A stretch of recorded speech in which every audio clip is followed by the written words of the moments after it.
السلام نے کیا کہا؟ انہا اولائی ضیفی فلا تفضحون، یہ میرے مہمان ہیں، خدا کا واسطہ مجھے ذلیل مت کرو۔ تو قوم جواب میں کیا کہہ رہی ہے؟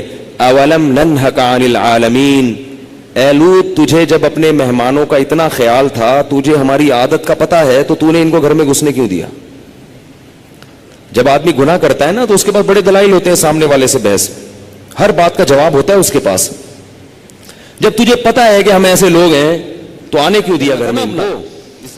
اب لوط علیہ السلام کی کیا لو ان لی، پھر کہنے لگے ہا اولائی بناتی، یہ میرے قوم کی بیٹیاں ہیں، ان کنتم فاعلین، تمہیں اگر خواہش پوری کرنی ہے ان سے شادی کرو۔ اس زمانے میں 4 سے بھی زیادہ شادیوں کی اجازت تھی، تو بھئی شادیاں کرو نا ان سے، یہ ہے نا عورتیں، ان کو کیوں چھوڑا ہوا ہے؟ قوم جواب میں کیا کہتی ہے؟ ما لنا فی بناتک من حق، ہمیں نکاح میں دلچسپی بولو نا نہیں ہے۔ خدا کی قسم یہی سوچ آج ہماری قوم کی ہے۔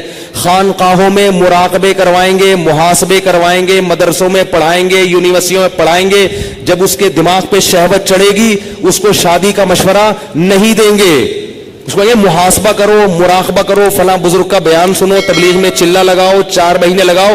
خدا کی قسم لا الہ الا اللہ، یہ وہ سوچ ہے جو قوم لوط کی سوچ تھی، یہ مسلمانوں کی سوچ نہیں ہو سکتی۔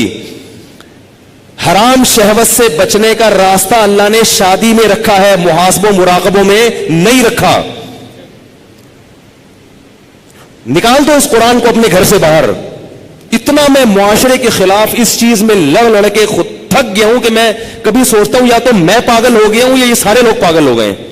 ایک خاتون کا میرے پاس فون آیا، میں بیوہ ہو گئی ہوں، میرے سے اپنی خواہش برداشت نہیں ہو رہی، زنا کا خطرہ ہوتا ہے، تو میں ایک کم درجے کا گناہ کر کے اپنی خواہش کو پوری کر لیتی ہوں۔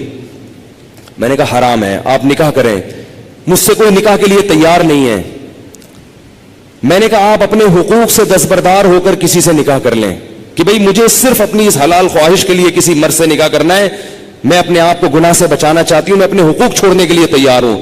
میں نے کہا کر لے گا نکاح، کیونکہ اللہ نے عورت کی خواہش کے لیے مرد کو بنایا اور مرد کے لیے عورت کو، اس کے علاوہ کوئی راستہ اسلام میں حلال نہیں ہے۔ اور اس مرد سے بھی قیامت کے دن سوال ہوگا جو اتنی بیوہ اور اس جیسی لاکھوں عورتیں بیٹھی ہوئی ہیں، حرام طریقے سے خواہشات پوری کر رہی ہیں، اور جب اس کمبخت سے کہا جاتا ہے کہ تو نکاح کر لے تو کہتے ہیں مجھ میں نکاح کی طاقت نہیں ہے، جبکہ انٹرنیٹ پر روزانہ ننگی فلمیں دیکھ رہا ہوگا، اتنی شہوت ہے، روزانہ اور طریقوں سے اپنی حرام خواہشات پوری کر رہا ہوگا، اور بڑے بڑے قوم میں کارنامے سر انجام دے رہا ہوگا جن کے لیے اچھا خاصا حوصلہ چاہیے۔ لیکن جہاں کسی عورت کو عفت اور پاکدامنی والی زندگی میسر کرنے کی بات آتی ہے، نکاح کی بات آتی ہے، یہ بکری بن کے بیٹھ جاتا ہے، کہتا ہے میرے اندر قوم سے لڑنے کی، رشتہ داروں سے لڑنے کی طاقت نہیں ہے۔ ویسے اس کو بولو نا وہاں جا کے بم رکھ کے آؤ تو رکھ کے آ جائے گا، اس کو بولو نا یہ فتح کر لو مارے کا، یہ کر کے آ جائے گا۔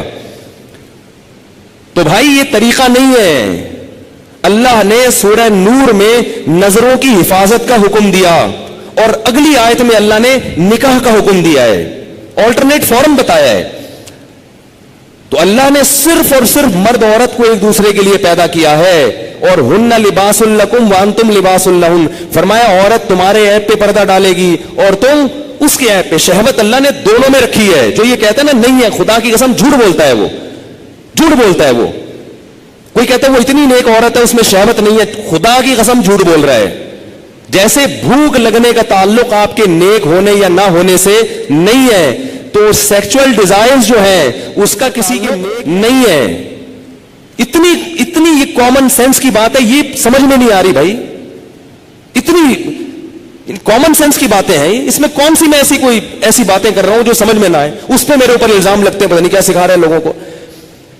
تو یہ جو الٹے کام آج کل ہو رہے ہیں نا، لڑکیاں بھی کر رہی ہیں، یونیورسٹیاں جانے والی لڑکیاں، کالج جانے والی لڑکیاں، میرے پاس فون آتے ہیں ہم یہ کر رہے ہیں، ہم یہ کر رہے ہیں۔ میں کہتا ہوں کیوں بھائی؟ کہہ رہے ہمارے اندر ڈیزائرز پیدا ہوتی ہے، ہم کیا کریں مفتی صاحب، رشتے ہی نہیں آتے۔ اور لڑکا بھی کر رہا ہے، ان سے بولو کہ بھائی تم شادی کیوں نہیں کرتے؟ پیسے ہی نہیں ہے، کیسے کر لیں شادی؟ پیسے ہی نہیں ہے، گرل فرینڈ کے لیے پیسے